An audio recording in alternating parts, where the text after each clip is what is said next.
Big data ada di mana-mana. Istilah ini digunakan untuk menggambarkan jumlah informasi yang sangat besar yang dihasilkan setiap hari. Data ini berasal dari ponsel, komputer, sensor, dan banyak lagi. Bukan hanya jumlah datanya yang penting, tetapi apa yang bisa kita lakukan dengannya. Coba pikirkan aplikasi media sosial favoritmu. Aplikasi ini mengumpulkan data tentang apa yang kamu sukai, bagikan, dan komentari. Data ini membantu aplikasi menunjukkan hal-hal yang mungkin lebih menarik bagimu. Itu hanya satu contoh kecil dari big data yang sedang beraksi.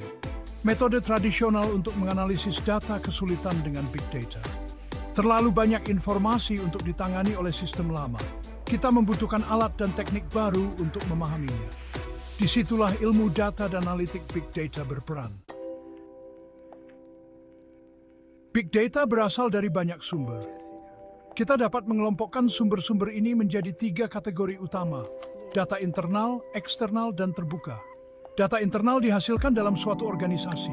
Ini termasuk data dari transaksi penjualan, interaksi pelanggan, dan log situs web. Bisnis menggunakan data internal untuk lebih memahami pelanggan mereka dan meningkatkan produk dan layanan mereka. Data eksternal berasal dari sumber luar. Ini bisa berupa informasi yang dikumpulkan dari media sosial, basis data publik, atau penyedia data komersial. Data eksternal membantu organisasi memahami tren pasar, melacak pesaing, dan mengidentifikasi peluang baru. Data terbuka tersedia secara bebas untuk digunakan siapa saja. Pemerintah, lembaga penelitian, dan organisasi merilis data terbuka untuk mempromosikan transparansi dan kolaborasi. Data ini dapat digunakan untuk berbagai keperluan, seperti penelitian ilmiah, jurnalisme, dan maupun aplikasi inovatif. Sebelum kita dapat menggunakan big data, kita perlu mengumpulkan dan menyiapkannya untuk dianalisis. Proses ini melibatkan beberapa langkah, dimulai dengan input data. Sistem otomatis menjadi semakin umum untuk input data. Sensor misalnya dapat secara otomatis mengumpulkan data tentang suhu, tekanan, atau lokasi. Data ini kemudian dikirim ke repositori pusat untuk penyimpanan dan analisis. Input data manual masih diperlukan dalam beberapa kasus. Bisnis dapat mengumpulkan data melalui formulir online, survei, atau bahkan dengan memasukkan informasi secara manual dari dokumen kertas. Teknologi Optical Character Recognition atau OCR dapat membantu mengotomatiskan beberapa proses ini. Setelah data dikumpulkan, data perlu dibersihkan dan diproses. Ini melibatkan penghapusan kesalahan, penanganan nilai yang hilang, dan transformasi data ke dalam format yang sesuai untuk dianalisis. Teknik integrasi ujian semakin dari sumber dapat digabungkan dan dianalisis bersama. Bagian 4. Memahami big data. Dengan big data yang telah disiapkan, kita dapat mulai mengekstrak wawasan yang berharga. Disinilah ilmu data dan pembelajaran mesin berperan. Bidang-bidang ini menyediakan alat dan teknik yang diperlukan untuk menganalisis kumpulan data yang besar dan mengungkap pola tersembunyi. Langkah pertama seringkali adalah memilih model yang tepat. Model yang berbeda cocok untuk berbagai jenis data dan tugas analisis. Misalnya, kita dapat menggunakan model regresi untuk memprediksi penjualan di masa mendatang, atau model pengelompokan untuk mengelompokkan pelanggan yang serupa. Setelah model dipilih, kita perlu melatihnya menggunakan data kita.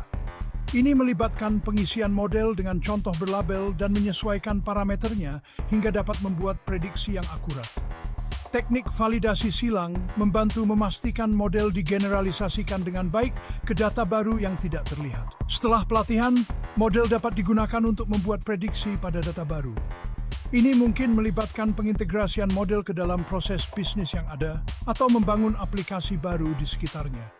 Pemantauan dan evaluasi berkelanjutan sangat penting untuk memastikan model tetap akurat dan relevan dari waktu ke waktu. Bagian 5. Masa depan Big Data. Big Data terus berkembang. Sumber data baru bermunculan dan teknologi baru sedang dikembangkan untuk mengumpulkan, memproses, dan menganalisisnya. Kecepatan inovasi yang pesat ini menghadirkan tantangan dan peluang.